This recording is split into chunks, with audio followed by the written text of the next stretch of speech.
नमस्कार साथियों, मैं सुनील। स्वागत है आप सभी का। आज हम बात करने वाले हैं राजस्थान के प्रमुख संप्रदाय के बारे में, जिसमें हम सगुण, निर्गुण और जो सगुण और निर्गुण दोनों हैं उन सभी को हम देखने वाले हैं। ये जो प्रतीक चिन्ह है जिस भी संप्रदाय के आगे आएगा आप समझ जाना वो निर्गुण है, और ये वाला जो है वो सगुण का है, और ये वाला जो है वो सगुण प्लस निर्गुण का है। ठीक है, तो सबसे पहले हम बात करते हैं जसनाती संप्रदाय की। तो संत जो प्रमुख हुए हैं इसके जसनाथ जी हैं। प्रधान पीठ कत्रियासर बीकानेर हैं। उपदेश इनके सिम्बूदड़ा और कोंडा ग्रंथ में मिलते हैं। इनके जो गुरु थे वो गोरखनाथ थे, जिनसे इन्होंने शिक्षा ली। और 36 धर्म नियम इस संप्रदाय से संबंधित हैं, 36 रूल। ये जो संप्रदाय है वो जाल वृक्ष एवं मोर पंख को पवित्र मानता है। ठीक है, और जसनाथ जी के जो शिष्य हुए हैं वो हैं हारू जी एंड जिया जी। ठीक है, दोनों हारू जी और जिया जी। देखिए, अब हम बात करते हैं नेक्स्ट विश्नोई संप्रदाय की। तो इसके प्रमुख संत हैं जाम्बोजी। ठीक है, जाम्बोजी, और जिनका जन्म की पिपासर नागौर में हुआ है। और समाधि की बात करें तो मुकाम तालाब बीकानेर के अंदर है। इन्होंने पहला उपदेश जो है जाम्बोजी ने वो समराथल बीकानेर में दिया। ठीक है, पहला उपदेश तो समराथल बीकानेर में, लेकिन समाधि मुकाम तलवा बीकानेर में। ठीक है, विश्नोई संप्रदाय की बात करें तो इसमें देखिए आप 120 वाणियाँ और शब्द वाणी जो है वो जाम्बोजी की रचनाएं हैं। उनके ग्रंथ हैं 120 वाणियाँ और शब्द वाणी। ठीक है, 120 वाणियाँ और शब्द वाणी जाम्बोजी से संबंधित है। और 29 रूल जो है वो ध्यान रखना इसमें नियम है। जीवों पर दया जो है वो विश्नोई संप्रदाय के अनुयायी करते हैं। ठीक है, फिर नेक्स्ट हम बात करते हैं दादू संप्रदाय। तो संत दादू इसके प्रमुख संत हुए हैं। ठीक है, और प्रधान पीठ की बात करें तो नारायणा कहाँ है?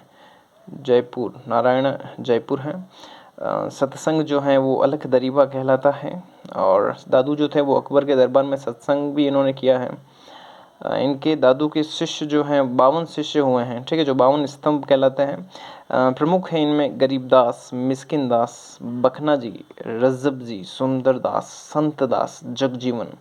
रज्जब जी जो थे वो आजीवन दूल्हे के वेश में रहे थे। दादू की बात करें तो इन्हें राजस्थान का कबीर कहते हैं। हरड़े वाणी में दादू की शिक्षा मिलती है। कौन सा ग्रंथ है? हरड़े वाणी, जिसकी रचना की है संत दास और जगजीवन ने। दादू पंथ की 6 शाखाएं हैं। ठीक है, जिसमें है खालसा, विरक्त, उत्तरादे, निहंगी और नागा साधु और खाकी। खालसा, विरक्त, उत्तरादे, निहंगी, नागा साधु और खाकी। फिर हम बात करते हैं लालदासी संप्रदाय की। तो जन्म लालदास जी का धूलिदू अलवर में हुआ और मृत्यु इनकी नगला भरतपुर में हुई है। समाधि इनकी शेरपुर अलवर में है। इन्होंने गद्दन चिश्ती से शिक्षा ली थी लालदास जी ने। मैं मुसलमान इन्हें पीर मानते हैं, और हिंदू मुस्लिम एकता पर जो है बल दिया जाता है इस संप्रदाय में। और शामिल होने का एक तरीका है इस संप्रदाय में, काला मुंह करके गधे पे बिठाकर और जूतों की माला पहनाकर जो है शामिल किया जाता है। एक तरीका है लालदासी संप्रदाय का। फिर नेक्स्ट हम बात करते हैं चरणदासी संप्रदाय। तो संत चरणदास जी प्रमुख शिष्य, संत प्रमुख संत जो हैं वो चरणदास जी हुए हैं, जिनका नाम मिलता है बचपन का रणजीत। और इनकी प्रधान पीठ है चरणदासी संप्रदाय की दिल्ली। चरणदास जी का जन्म डहरा अलवर में हुआ। शिक्षा इन्होंने सुखदेव से ली।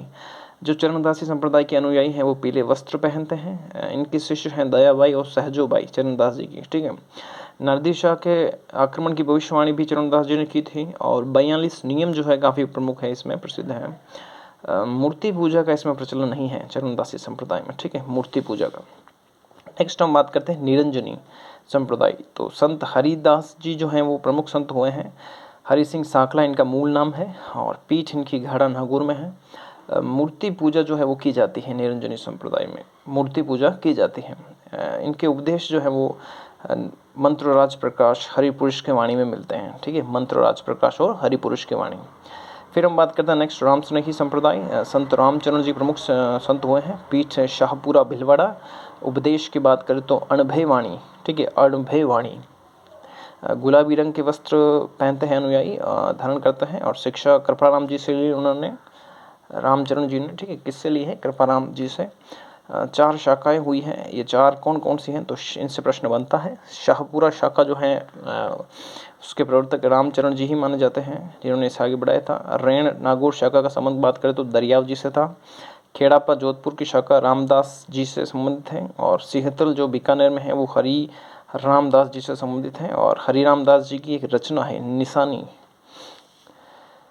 फिर देखिए नेक्स्ट हम बात करते हैं अलखिया संप्रदाय। तो लालगिरी जो है इसके प्रवर्तक माने जाते हैं, पीठ बीकानेर में है। गुदर संप्रदाय की बात करें तो संत दास जी इसके प्रवर्तक हैं, पीठ दातड़ा भीलवाड़ा में है। नवल संप्रदाय की बात करें तो नवलदास जी प्रवर्तक माने जाते हैं, इसके पीठ जो है जोधपुर में है। और कुंडा संप्रदाय की बात करें तो मल्लीनाथ जी प्रवर्तक माने जाते हैं, जो कि बाड़मेर में है पीठ। और उंदरिया संप्रदाय की बात करें तो भील जो है उससे संबंधित है वागड़ क्षेत्र में, ठीक है। देखिए ये काफ़ी इंपॉर्टेंट है, इनसे बार बार प्रश्न पूछा है कि द्वैतवाद के प्रवर्तक कौन है? माधवाचार्य। द्वैतवाद भेदाभेद के निम्बार्काचार्य, अद्वैतवाद के शंकराचार्य, शुद्धाद्वैतवाद के वल्लभाचार्य, विशिष्टाद्वैतवाद के रामानुजाचार्य।